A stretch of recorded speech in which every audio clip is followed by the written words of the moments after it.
నమస్తే అండి. ఎలా ఉన్నారు? బాగున్నారు? నేనైతే చాలా బాగున్నాను. మీరు కూడా బాగుండాలని మనస్ఫూర్తిగా కోరుకుంటున్నాను. ఇది నిన్నటి వీడియో అండి. నిన్న సాటర్డే కదా! అరటిపువ్వు కూర వండాను. ఎలా చేశానో చూపిస్తానండి. అరటిపువ్వుని ముందు ఇలా క్లీన్ చేసుకోవాలి. ఇదైతే నేను ఒక చేత్తో ఫోన్ పట్టుకొని ఒక చేత్తో చేస్తున్నాను. అందుకని ఇలా పెద్దది ఒక కాడనైతే తీసేయాలండి. అది తీయకపోతే కూర అయితే చేదొచ్చేస్తుంది. అలా తీసేసుకొని శుభ్రం చేసేసుకొని దాన్ని చిన్న చిన్న ముక్కల కింద కట్ చేసుకొని కడిగేసుకొని పెట్టుకున్నాను. అది ఒక పువ్వు తీసుకున్నాను కదా! చిన్న గ్లాస్తో పెసరపప్పు తీసుకున్నాను. ఆ పెసరపప్పు కడిగేసుకొని అందులో ఉల్లిపాయ పచ్చిమిరపకాయలు ఇది కడిగి పెట్టుకున్నాం కదండి, ముక్కల కింద కోసుకొని ఈ అరటిపువ్వు కూడా కొంచెం కడిగి పెట్టినందుకు అలా కలర్ వచ్చిందండి. అరటికాయ కూడా అంతే కదా, కొంచెం ఉప్పు వేయలేదు నేను, అందుకని ఇప్పుడు స్టవ్ వెలిగించుకొని స్టవ్ మీద పెట్టుకుందాం. ఉడికేదాకా కొంచెం పప్పు అయ్యేను ఉడికిపోయేదాకా అందులో ఉప్పును పసుపు ఏమి వేయకూడదండి, లేకపోతే ఉడకదు.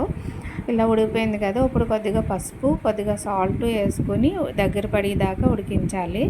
అది నీరంతా ఇంకిపోయేదాకా ఉడికించుకోవాలన్నమాట. మా చిన్నప్పుడు మా అమ్మ అరటిపువ్వు ఎలా వండేవారంటే, మా అమ్మని అరటిపువ్వు వండమనంటే అది అరటిపువ్వు తీసుకొచ్చి శుభ్రంగా కట్ చేసి రోట్లో దంచి దాన్ని రసం అంతా పిండేసి ఆ వగరు ఉంటుంది అది ఉంటుందని చెప్పి పిండేసి అప్పుడు అందులో పప్పులు వేసేవారు. అవన్నీ వేస్తే అందులో ఉన్న విటమిన్స్ అన్నీ ఆ నీటిలోనే కదా పోతున్నాయి. కొంతమంది అయితే ఉడికించేసి పిండేసి ఆ పిప్పేసేవారు. అలా కాకుండా ఇలా చేసుకుంటేనే అందులో ఉన్న విటమిన్స్ అన్నీ కూడా అందులోనే ఉంటాయి కదా. అయితే దగ్గర పడిపోయింది కదండి, నీరంతా ఇంకిపోయింది. ఇప్పుడైతే తాలింపు అయితే పెడుతున్నాను. తాలింపులోకి జీలకర్ర, ఎండుమిరపకాయలు, ఆవాలు, ఎల్లుల్లిపాయ, కరివేపాకు అని అంతే వేసుకుని తాలింపు పెట్టుకుంటామే. వగరయ్యి ఉంటుందని అంటారు కానీ వగరయ్యి ఏమి ఉండదండి, ఇందులోని చేదు కూడా ఉండదు. చాలా బాగుంటుంది, చాలా కమ్మగా కూడా ఉంటుంది.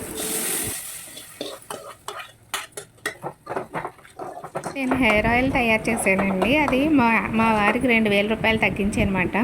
హిందులేఖ హెయిర్ ఆయిల్ అంటారు కదా, అది ఇంట్లోనే నేను తయారు చేసుకున్నాను.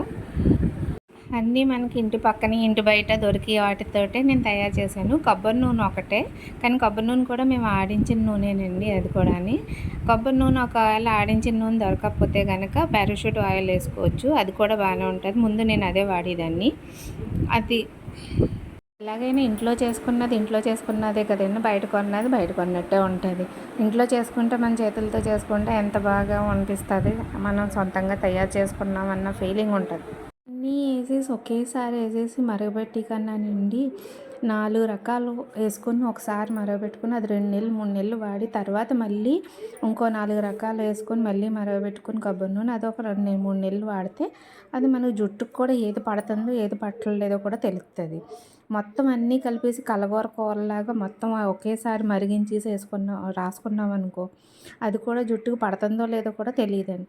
నేనైతే ఇలాగ చల్లారి పెట్టేసుకుని పిండేసాను కదండి మొత్తం పిప్పంతా. ఇది బాటిల్ విమ్ డ్రాప్ బాటిల్ ఉంటే కడిగేసి శుభ్రంగానే ఆరబెట్టుకుని అందులో వేసుకున్నాను. అది మూత కూడా ఇలా పైకి తీసి క్యాప్లా ఉంటుంది కదా, కింద రాసుకునేటప్పుడు కూడా ఒలిగిపోకుండా మనకి బాగుంటుంది అన్నమాట.